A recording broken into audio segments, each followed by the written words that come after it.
오늘 이 시간에는 약속을 붙드는 다락방의 기도라는 제목으로 말씀을 전하도록 하겠습니다. 우리는 지난주에 예수님의 승천을 통하여서 하늘 보좌라는 이 대관식장으로 입상하시는 장엄한 장면을 우리가 묵상했습니다. 그때 천사들이 넋을 잃고 하늘을 보는 제자들에게 이렇게 물었습니다. 갈릴리 사람들아, 어찌하여 서서 하늘을 쳐다보느냐? 여러분, 이 물음은 어떤 물음입니까? 이제 이 과거의 은혜에 머물지 말고 주님이 주신 오늘 이 사명을 향해서 발을 내디리라는 아주 거룩한 재촉이었습니다. 오늘 본문은 그 물음에 대한 바로 제자들의 응답인 겁니다. 제자들은 이제 구름 너머 하늘만 바라보던 이 시선을 거두고 이 주님의 약속하신 그 성령을 기다리기 위해서 이 구체적인 순종의 자리로 이제 나아가게 됩니다. 여러분, 그곳이 어디입니까? 바로 예루살렘의 한 다락방이었습니다. 당시 예루살렘은 제자들에게 가장 위험한 곳이었습니다. 주님을 십자가에 못 박았던 그 적대감이 아주 여전히 가득한 곳이 바로 예루살렘이었습니다. 제자들 역시 언제 잡혀갈지 모르는 생명의 위협이 실제하던 것이 바로 그 예루살렘이었습니다. 하지만 제자들은 그 예루살렘을 떠나지 않았습니다. 왜 그렇습니까? 예루살렘을 떠나지 말고 기다리라는 주님의 약속과 명령이 그곳에 머물고 있기 때문에 그렇습니다. 성도 여러분, 우리에게도 사실 이런 다락방이 있지 않았습니까? 낯선 미국 땅에서 처음 도착해 말이 안 통해 답답할 그런 때, 또 자녀들 뒷바라지 하느라고 몸 부서지는지 모르고 뛰다가 문득 외로움과 한계가 몰려올 때 우리가 가장 먼저 달려와 엎드렸던 것이 바로 어디입니까? 바로 이 다락방과 같은 이 예배당이 아닙니까? 세상의 눈으로 보면 이 다락방은 고단한 이민자들이 모이는 어떤 작은 공간일지 모르겠습니다. 하지만 하나님은 이 자리를 통해서 우리의 영혼을 먹이고 품어주시는 영적인 짐으로 삼아주셨습니다. 그러니까 제자들이 다락방에서 주님, 이제 우리에게 주님의 성령만을 기다리고 있습니다 라고 매달렸던 것처럼 우리도 이 자리에서, 이 새벽의 자리에서 주님의 이름을 부르면서 이민 생활의 모진 세월들을 우리가 견뎠습니다. 그러므로 다락방은 무엇입니까? 단순히 무서워서 숨어있는 피난처가 결코 아니었습니다. 그것은 주님의 약속을 기다리는 순종의 자리였습니다. 내 힘으로 도저히 감당할 수 없는 그 사명 앞에서 위로부터 부어주시는 권능을 구하는 기도의 현장, 그것이 바로 다락방이었습니다. 성도 여러분, 우리는 이민 생활의 고단함 속에 갇혀 있어서는 안 됩니다. 주님은 지금 이 시간 우리가 모인 이 다락방에 위해 약속하신 성령을 부어주셔서 우리를 위로받는 자에서 어떻게 합니까? 사명을 감당하는 증인으로 세우길 원하십니다. 과연 우리는 이 기다림 속에서 어떻게 성령의 임재를 준비해야 되겠습니까? 오늘 본문을 통해 그 신령한 비결을 함께 나눠보도록 하겠습니다. 이 감람산에서 내려온 제자들은 예루살렘의 한 다락방에 모입니다. 명단을 보시면 11사도와 여인들, 그리고 예수님의 가족들이 포함되어 있습니다. 이들은 단순히 어떤 기적을 구경하던 무리들이 결코 아닙니다. 주님의 십자가, 그리고 고난, 부활, 그리고 승천의 현장까지 모두 목격한 증인들입니다. 주님이 걸어가신 모든 과정을 처음부터 끝까지 지켜본 이 증인들이 모여서 지금 한 유일한 일이 무엇입니까? 바로 이것입니다. 마음을 같이하여 오로지 기도에 힘쓰더라. 여기서 이 힘쓰다라는 말은 단순히 기도를 조금 열심히 했다는 뜻이 아닙니다. 모든 계산과 자기 생각을 다 내려놓고 오직 주님께서 허락하신 그 약속에만 전심전력하여 매달리는 의미, 이것이 바로 힘쓰다라는 의미입니다. 성도 여러분, 우리 한국교회와 시카고 이민교회를 버티게 한 힘이 여러분 어디서 나왔습니까? 이 낯선 땅에 뿌리 내리기 위해서 하나님의 약속 하나 붙들고 엎드렸던 이민 1세대들이 기도의 무릎에서 시작된 것이 아닙니까? 내 힘으로 살 수 없음을 인정하면서 주님의 도우심을 구했던 그 간절함이 오늘까지 살게 한 저력이라는 것입니다. 그런데 오늘날 우리들의 모습을 한번 생각해 보십시오. 우리의 함께 모여서 이 다락방의 기도라는 것이 너무나 사라진 추억처럼 되어버렸습니다. 우리가 지금 너무나 영리해졌습니다. 이 개인주의적인 세상 속에 살면서 어떻게 합니까? 우리에게 이 시대가 속삭이는 겁니다. 세련되게 기도해라. 뭘 굳이 모여서 기도하려고 하니? 남에게 방해되지 않게 그냥 조용히 네 은혜만 챙겨라. 하지만 여러분, 초대교회 다락방은 결코 그런 세련된 곳이 아니었습니다. 그것은 120명의 성도가 약속하신 성령이라는 하나의 목표를 향해서 마음을 같이하여 전심으로 매달렸던 거룩한 연합의 현장이었습니다.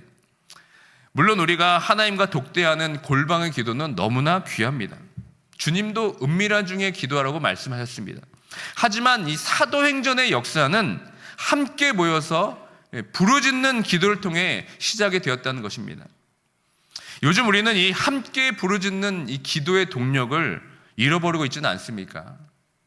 조용히 나만 은혜만 받으면 된다라는 영적 개인주의가 지금 공동체 전체에 부어주시는 성령의 강력한 역사를 가로막고 있지는 않는지 한번 돌아보길 원합니다. 우리 시카고 이민교회를 오늘까지 버티게 한 저력은 다른 데 있지 않았습니다. 낯선 땅의 고단함 속에서 우리 신앙의 선배들이 함께 모여서 눈물로 제단을 적셨던 그 합심기도의 유산이 지금 우리를 살려내고 있는 것입니다. 그래서 우리 교회가 올 한해 창립 60주년을 시작하며 선포한 비전이 무엇입니까? 60년의 은혜, 60일의 무릎이었습니다. 이것은 단순한 어떤 프로그램이 아니었습니다. 60년 전 이 땅에 교회를 세우면서 붙들었던 기도의 무릎을 다시 한번 회복하자는 거룩한 결단이었습니다. 그래서 제일 먼저 기도 제목을 내는 첫 번째 기도 제목이 무엇이었습니까? 만민이 기도하는 집이 되게 하소서. 이것이 바로 첫 번째 기도 제목 아닙니까? 그러니까 교회는 어떤 프로그램이나 건물로 유지되는 것이 아닙니다. 교회는 함께 약속을 붙들고 부르짖는 기도의 집이 되어야 합니다.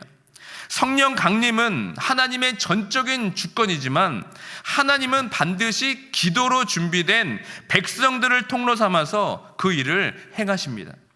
우리가 아무리 애써도 우리의 힘으로 성령을 오게 할 수는 없습니다. 그러나 우리가 마음을 모아서 전심으로 주님께 매달리게 될 때 하나님은 예정하신 은혜의 담비를 우리 가운데 쏟아 부어주시는 것입니다. 오늘 이 새벽 잠을 깨워서 이 자리에 나오신 여러분들이 바로 이 회복의 주인공들이십니다. 내 인생의 문제를 해결하려고 조급하려 하지 마시고 초대교회 성도들이 그랬던 것처럼 오늘 이 새벽에 모든 세상 걱정을 이 성전 문 밖에 내려놓고 오직 주님이 약속하신 이 성령을 부어달라는 이 전심으로 매달리는 이 시간이 되길 원합니다. 우리의 무릎이 다시 단단해질 때, 우리 교회가 다시 부르짖는 기도의 집으로 회복될 때 비로소 하늘이 열리고 성령의 새바람이 불어오게 될 줄 믿습니다. 이제 기도의 다락방에서 한 사람이 일어납니다. 그게 누굽니까? 바로 베드로입니다. 지금 베드로는 공동체에 닥친 가장 아프고 수치스러운 문제, 바로 가룟 유다의 배신과 죽음을 꺼냅니다. 그런데 여기서 아주 우리가 베드로의 이 모습을 유심히 살펴볼 필요가 있습니다. 지금 베드로는 절대 그 유다를 비난하거나 그걸 통해서 자신의 감정을 쏟아내지 않고 있다는 것입니다. 그 대신 베드로는 지금 무엇을 합니까? 지금 성경을 핍니다. 우리는 이 모습 속에서 불과 얼마 전 주님을 3번이나 부인하면서 모른다고 부인하고 통곡했던 한 패배자의 그림자를 전혀 찾아볼 수가 없습니다. 지금 베드로를 무엇이 그를 그렇게 바꾼 것입니까? 부활하신 주님이 갈릴리 바닷가에서 그를 찾아와 상처를 쌓아 메어주시면서 주신 마지막 사명이 무엇이었습니까? 바로 내 양을 먹이라는 것입니다. 그 사명 때문에 지금 베드로가 완전히 변하는 것입니다. 베드로는 깨달은 겁니다.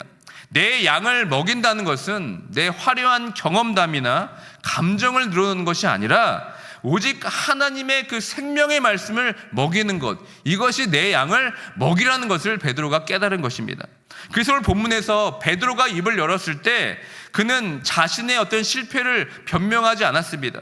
그리고 가룟 유다를 향해서 어떤 인간적인 분노를 쏟아내고 있지도 않습니다. 대신 철저히 성경 앞에서 이 공동체를 세우고 있습니다. 여러분 한번 생각해 보십시오. 베드로가 누굽니까? 평생 갈릴리 바다에서 그물질만 하던 평범한 어부였습니다. 그런데 지금 그런 어부가 지금 시편의 깊은 말씀의 오묘함을 찾아내서 그 증인들 앞에서 지금 말씀을 해석하고 있는 것입니다. 여러분 이것이 얼마나 경이로운 일입니까? 우리가 흔히 사도행전 하면 바울을 떠올리지만 여러분 사실 사도행전 전반부 1장부터 15장까지 보시면 교회가 세워지는 결정적인 순간마다 성령은 베드로의 입술을 사용하십니다. 사도행전에는 베드로의 그 굵직한 설교가 무려 8편이나 있습니다. 그는 공회 앞에서 또 예루살렘 거리에서 또 이방인 집에서 오직 하나님의 말씀이 응하였다라고 선포했습니다. 여러분 이것이 우리 개혁주의가 고백하는 성경의 권위인 것입니다. 성령이 지금 베드로라는 인생의 그물을 내려놓게 하시고 이제는 영혼을 낚는 영혼의 그물을 지금 주게 하신 것입니다. 유다의 배신이라는 이 아픈 사건을 대하는 베드로의 태도를 다시 한번 주목해 보십시오. 그는 유다의 배신 앞에 분노를 쏟아내지도 비난의 화살을 퍼붓지도 않습니다. 그저 묵묵히 성경을 펴서 이렇게 말할 뿐입니다. 다 함께 사도행전 1장 16절의 말씀을 함께 읽겠습니다. 형제들아, 성령이 다윗의 입을 통하여 예수 잡는 자들의 길잡이가 된 유다를 가리켜 미리 말씀하신 성경이 응하였으니 마땅하도다. 여러분 여기서 마땅하도다라는 것은 단순히 그럴 수도 있지라는 어떤 체념이 아닙니다. 베드로는 지금 이 아픈 사건이 어쩌다 일어난 실수가 아니라 하나님의 거대한 그 계획 안에 이미 예고된 일임을 지금 선포하고 있는 겁니다. 그러니까 내 경험으로 보면 유다의 배신은 분명 분노한 일이지만 이 말씀의 안경을 끼고 보면 그것은 하나님의 주권 아래에 있는 일이라는 것입니다. 그래서 종교개혁자 칼빈은 성경을 가리켜 어떻게 얘기합니까? 하나님께서 우리에게 주신 안경, 이렇게 성경을 표현했습니다. 우리의 죄된 본성과 흐릿한 시력으로는 우리가 세상을 제대로 분별할 수가 없습니다.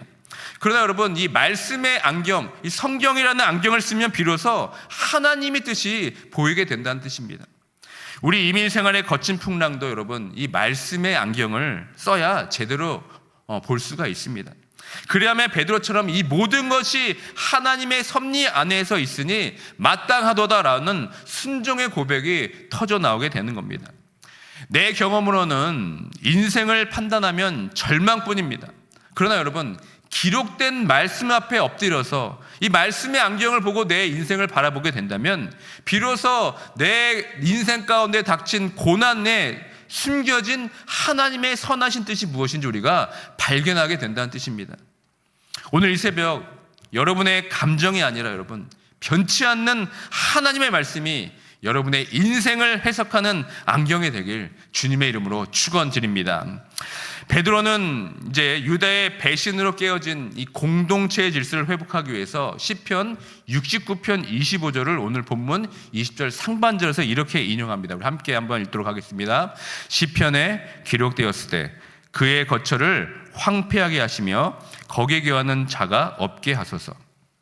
그러니까 하나님의 뜻대로 살려다 비방과 수치를 당하셨던 예수님의 음성이 지금 다윗의 음성을 통해서 지금 이미 예고된 사건이라는 것입니다. 유다가 판돈으로 산 밭이 피밭이 되어 황폐해진 것이 우연이 아니라는 것입니다. 하나님이 이미 그 배신조차 알고 계셨고 그 아픔 너머의 질서를 새롭게 준비하고 계셨습니다. 베드로는 이어서 시편 109편 8절을 인용해서 유다가 벌인 사명을 어떻게 회복해야 할지 오늘 본문 20절 하반절에서 이렇게 밝히고 있습니다. 함께 읽도록 하겠습니다. 그의 직분을 타인이 취하게 하소서 하였도다. 그러니까 유다의 배신으로 12명이라는 숫자가 깨졌을 때 이 공동체는 큰 위기를 느꼈습니다. 성경에서 이 12는 하나님의 백성이 다 모였다는 완전함을 뜻하는 의미이기 때문에 그렇습니다. 하지만 베드로는 여기서 단순히 어떤 부족한 인원을 한 명을 채우려 했다는 것이 아닙니다. 그는 하나님이 시작하신 이 구원의 역사가 어떤 배신과 위기 앞에서도 결코 멈추지 않아야 함을 믿은 것입니다. 그래서 그는 그 빈자리를 유다를 원망하면서 슬퍼하는 것이 아니라 하나님의 그 새로운 은혜로 다시 채워져야 할 사명의 자리로 바라본 것입니다. 그러면서 베드로는 이제 사도를 세울 때 타협할 수 있는 기준을 이렇게 제시합니다. 21절과 22절 말씀을 함께 읽습니다. 이러함으로 요한의 세례로부터 우리 가운데서 올려져 가신 날까지 주 예수께서 우리 가운데 출입하실 때에 항상 우리와 함께 다니던 사람 중에 하나를 세워 우리와 더불어 예수께서 부활하심을 증언할 사람이 되게 하여야 하리라 하거늘. 여러분, 이 사도행전을 기록한 누가는 사도의 자격을 언급할 때 주님의 모든 사역을 직접 체험한 증인이함을 아주 매주 중요하게 강조했습니다. 주님과 함께 먹고 마시고 그분의 눈물과 웃음을 곁에서 지켜본 생생한 목격자가 바로 사도의 어떤 그 역할이라는 것입니다. 주님과의 어떤 인격적인 사귐, 그 깊은 교제의 비밀이 있는 사람만이 하나님 나라의 일꾼으로 쓰임받을 수 있다는 것을 아주 강조하는 것이 바로 누가의 사도행전의 말씀인 겁니다. 하지만 오늘날 이 말씀에 비춰서 우리 이민교회를 한번 바라보길 원합니다. 우리 이민교회의 모습은 어떻습니까? 우리는 사람을 세울 때 어떤 성경의 기준보다 세상의 기준을 먼저 들이대주고 있지는 않습니까? 교회를 얼마나 오래 다녔는가, 이것이 중요합니다. 또 헌금과 봉사를 얼마나 많이 했는가, 이것도 중요하고, 또 사회적 어떤 지위를 가지고 있는가, 이런 외적인 조건들이 주님의 깊은 사귐보다 더 중요한 것으로 여기고 있지는 않습니까? 우리는 흔히 교회의 헌신과 봉사를 많이 하면 영성이 깊은 자라고 생각할 때가 참 쉽습니다. 그러나 주님의 이 비밀스러운 만남 없이 행하는 모든 열심은 자칫 자기 의로 변질될 수밖에 없습니다. 초대교회가 마띠아를 세울 때 가장 먼저 확인한 것이 무엇입니까? 그의 업적이 아니라 그가 항상 주님과 함께 동행하였는가였습니다. 이제 우리도 이런 본질 앞에서 스스로 한번 질문해 봐야 됩니다. 이 거룩한 기준 앞에 선 후보 마띠아를 한번 보십시오. 성경은 그가 사도로 뽑혔다는 사실 외에 마띠아가 누구인지 어떤 배경을 가지고 있는지 전혀 말하고 있지 않다는 사실입니다. 여러분, 이것이 바로 마띠아의 위대함입니다. 그는 주인공이 되려 하지 않았습니다. 오직 주님을 부활을 증언하는 도구가 되는 것에 그는 만족했습니다. 그런데 우리의 이 타락한 본성은 어떻습니까? 이 치열한 경쟁 사회 속에서 어떻게든 우리가 성공해야 하고 또 내 이름이 드러나야 하며 인정받지 못하면 결국 견디지 못하는 인정의 중독 속에 우리가 살고 있지는 않습니까? 교회 안에서조차 내 헌신을 알아주지 않으면 서운함이 파도처럼 밀려오는 것은 우리가 여전히 하나님의 영광이 아닌 나의 영광을 구하고 있기 때문은 아닙니까? 그러나 복음은 우리의 지독한 교만을 깨트립니다. 이름도 없이 빛도 없이 주님과 동행하는 그 기쁨 하나로 충분했던 이 마띠아라고 한번 다시 한번 보십시오. 그는 사람의 박수 소리가 들리지 않는 곳에서 3년 동안 묵묵히 주님과 함께 걸었습니다. 여러분, 마띠아도 12제자와 함께 예수님과 함께 시작을 같이 한 사람입니다. 그런데 12제자의 마띠아는 뽑히지가 않았습니다. 그런데 마띠아는 지금까지도 그것을 서운해하거나 억울해하지도 않고 지금까지도 주님 곁에서 떠나지 않고 함께 동행하고 있는 것입니다. 그것이 가능했던 이유가 무엇입니까? 그는 하나님의 인정, 사람의 인정이 아니라 하나님의 그 완전한 인정을 이미 누리고 있기 때문에 그런 것입니다. 성도 여러분, 우리가 사람의 눈을 의식하면요, 참으로 피곤한 인생이 됩니다. 하지만 이 코람데오, 즉 하나님 눈앞에서 사는 인생은 여러분 참으로 자유합니다. 복음이란 무엇입니까? 복음은 우리를 사람의 인정이라는 감옥에서 해방시켜 줍니다. 그리고 그리스도 안에서 우리를 이미 존귀한 자로 불러주시는 그 하나님의 품 안으로 우리를 인도하는 것입니다. 오늘 우리가 붙들어야 할 진짜 사명은 오늘 내가 얼마나 인정받았는가가 아니라 무엇입니까? 오늘 내 삶이 주님의 살아계심을 보여주는 진짜 증인이었는가를 묻는 것입니다. 세상적인 어떤 직함이나 화려한 경력이 없어도 괜찮습니다.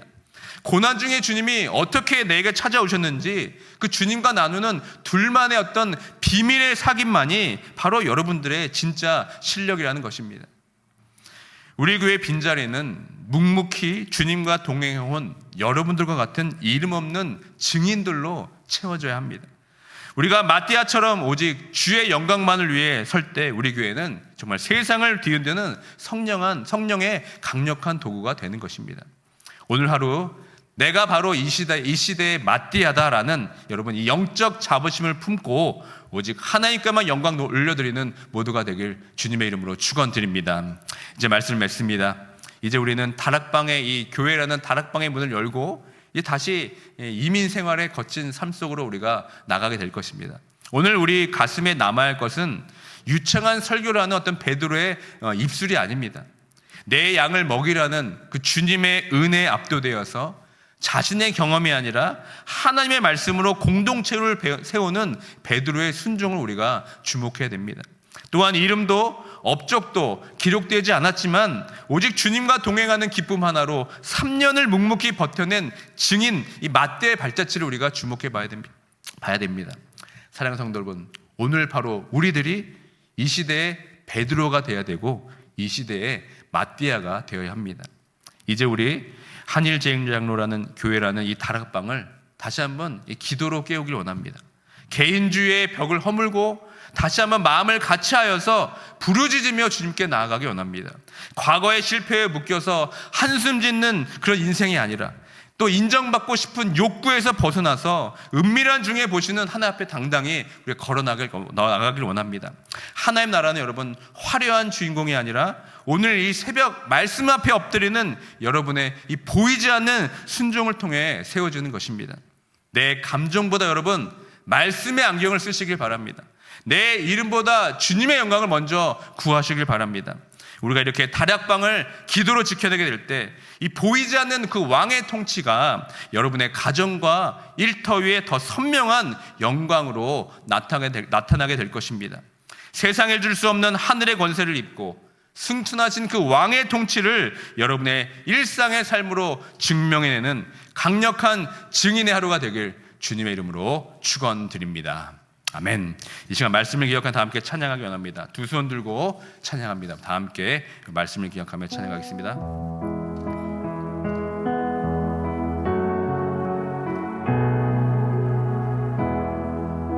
간절한 마음으로 찬양합니다. 두 손 들고 찬양합니다. 두 손 들고 찬양합니다. 다시 오실 왕 여호와께 오직 주만이 나를 다스리네. 다시 한번 고백하며 나갑니다. 두 손 들고 찬양합니다. 두 손 들고 찬양합니다. 다시 오실 왕 여호와께 오직 주만이 나를 다스리네. 나 주님만을 섬기리. 나 주님만을 섬기리. 헛된 마음 버리고 헛된 마음 버리고 성령이여 성령이여 내 영혼 충만하게 하소서. 충만하게 하소서. 주님 앞에 내 생명 드리리라. 다시 한번 간절한 마음을 가지고 두 손 들고 찬양합니다. 두 손 들고 찬양합니다. 다시 오실 왕 여호와께 오직 주만이 나를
마지막 고백하며 나아갑니다. 나 주님만 섬기리, 나 주님만을 섬기리. 헛된 마음 버리고 성령이여 내 영혼 충만하게 하소서. 주님 앞에 내 생명 드리리라. 주님 앞에 내 생명 드리리라. 주님 앞에 내 생명 드리리라. 이 시간 말씀과 찬양을 기억하며 기도하기 원합니다. 성도 여러분, 이 시간 초대교회 성도들이 다락방에서 들었던 그 두 손을 우리도 함께 들기 원합니다. 세상 성공에 목말랐던 내 이름을 드러내고 또 인정받으려 했던 그 갈급한 손을 이제 우리 왕의 신 여호와께로 향하기 원합니다. 내 경험과 내 힘으로 버티렸던 교만을 이 시간 십자가 앞에 내려놓고 이제는 내 감정의 안경, 내 상처의 안경을 벗어버리고 베드로처럼 말씀의 안경을 쓰는 삶이 되기 원합니다. 내 생각대로 분노하고 내 기분대로 절망했던 자아를 던져버리고 오직 기록된 말씀 앞에 엎드려서 내 인생을 하나님의 섭리로 다시 해석하는 우리 인생이 될 수 있도록, 그래서 주님, 내 감정이 아니라 주님의 말씀이 내 길의 빛입니다라고, 내 주님만이 나의 모든 것 되십니다라는 이 고백이 오늘 우리의 진짜 실력이 되길 원합니다라며 고백하면서 이 시간 다시 한번 간절한 마음으로 주여 한번 간절히 외치고 다 함께 기도로 나가도록 하겠습니다. 주여.